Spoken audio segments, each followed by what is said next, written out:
Bismillahirrahmanirrahim. Assalamualaikum warahmatullahi wabarakatuh. Pemirsa Layak TV, ayahanda dan bunda, alhamdulillah kita masih diberi kesempatan oleh Allah untuk berbagi informasi. Kali ini terkait dengan tema reliabilitas dan validitas dalam penelitian kualitatif. Apa yang dibahas terkait dengan reliabilitas dan validitas ini? Coba kita lihat. Apa yang dimaksud dengan reliabilitas? Reliabilitas dalam penelitian kualitatif adalah menunjukkan kepada pembaca bahwa metode yang telah digunakan dapat digunakan kembali dan konsisten. Jadi salah satu persyaratan penelitian itu adalah bagaimana penelitian itu dapat ditinjau kembali. Dengan kita melihat metode yang digunakan ini dan dijelaskan secara detail di dalam laporan penelitian, ini juga akan membantu peneliti lain untuk melakukan. Ini yang dimaksud dengan reliabilitas, ya. Yang kedua adalah suatu metode yang digunakan perlu dijelaskan terutama terkait dengan reliabilitas dari analisis data. Pertama, gambarkan pendekatan dan prosedur analisis data. Seperti yang kita jelaskan tadi terkait proses-proses analisis data, itu kita harus uraikan secara detail di dalam laporan penelitian kita. Itu yang pertama. Yang kedua, memberikan alasan mengapa pendekatan ini digunakan dalam penelitian. Nah, ini juga menjadi penting. Kenapa kita menggunakan pendekatan kualitatif, lalu kenapa kita menggunakan metode pengamatan, lalu kenapa kita menggunakan wawancara kualitatif, lalu diskusi kelompok terfokus, atau metode yang lain. Ini juga perlu kita harus berikan penjelasan.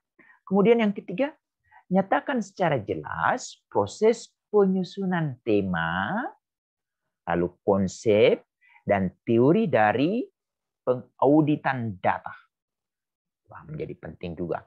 Lalu yang terakhir terkait dengan reliabilitas ini adalah tunjukkan fakta-fakta termasuk penelitian kualitatif dan kuantitatif yang sebelumnya.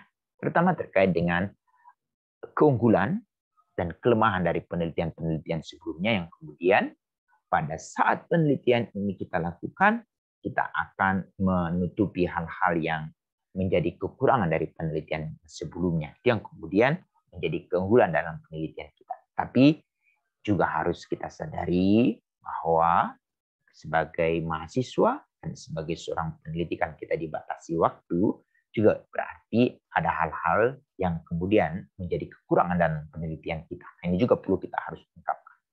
Dan yang paling penting adalah pengujian kesimpulan dari analisis ini menjadi tepat. Ini terkait dengan reliabilitas.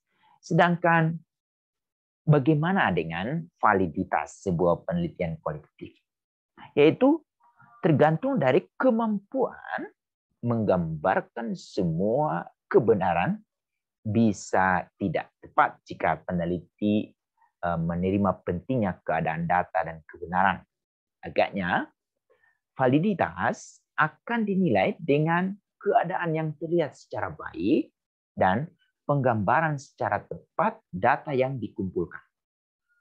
Lalu yang paling penting juga dalam term validitas dipresentasikan analisis, kemudian cerminan yang diperlukan adalah pertama, pengaruh yang kuat dari desain penelitian dan pendekatan analisis pada hasil yang dipresentasikan. Lalu yang kedua, konsistensi temuan. Lalu untuk contoh, hasil analisis dapat dipergunakan oleh lebih dari satu peneliti. Ini ada konsistensi. Kemudian yang ketiga, hasil yang dipresentasikan luasannya mewakili secara keseluruhan dan saling berkaitan. Dan yang terakhir, menggunakan data hasil yang memadai dan sistematik. Contoh, penggunaan kutipan bukan hanya berasal dari orang yang sama. Jadi banyak informan. Kemudian yang dipresentasikan dari analisis. Dengan demikian, pembaca yakin bahwa interpretasi data terkait dengan data yang dikumpulkan itu benar-benar dapat dikatakan valid. Jadi bukan hanya dari satu orang informan. Kemudian cara lain untuk memastikan apakah penelitian kita itu reliable dan valid.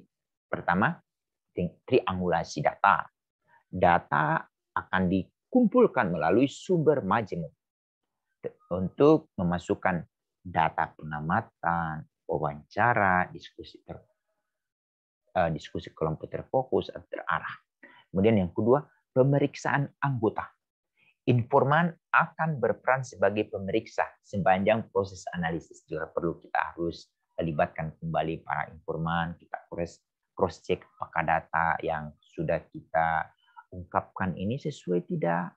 Yang kemudian kita minta penjelasan lebih lanjut lagi. Kemudian pengamatan jangka panjang dan berulang di lokasi penelitian ini juga menjadi sangat penting. Pengamatan tetap dan berulang. Lalu klarifikasi prasangka peneliti. Jadi kalau kita ada hal-hal yang kita sebetulnya belum mantap dengan data yang kita dapatkan, kita perlu klarifikasi. Kita perlu tanyakan kembali. Jadi jangan sampai yang menonjol adalah apa yang dipahami oleh si peneliti atau si instrumen itu sendiri. Kita harus cek lagi apakah sudah sesuai tidak hal ini menurut informan. Kemudian pertimbangkan masalah-masalah dari masukan informan. Ini menjadi penting terutama terkait dengan nantinya hasil penelitian ini akan dipublikasi lalu kemudian menyinggung atau membuat orang terganggu terkait dengan laporan kita, ini juga jangan sampai terjadi, juga menjadi penting. Kemudian yang keenam adalah menyediakan alasan untuk keputusan mereka untuk menyediakan masukan atau tidak. Ini juga perlu kita harus akomodasi.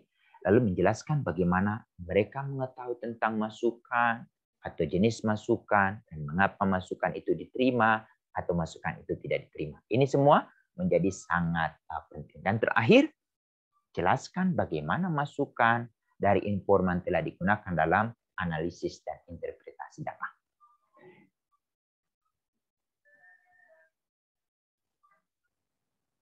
Sampai di sini penjelasan kami terkait dengan reliabilitas dan validitas data kualitatif atau penelitian kualitatif. Semoga Ayahanda dan Bunda atau para mahasiswa dan para peneliti semakin mantap untuk menjatuhkan atau tertarik untuk mendalami pendekatan kualitatif.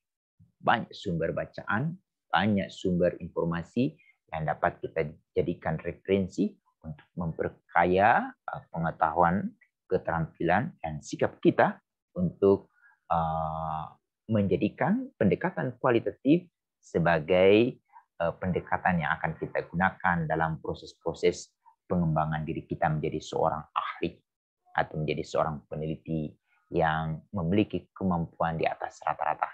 Demikian, Assalamualaikum warahmatullahi wabarakatuh.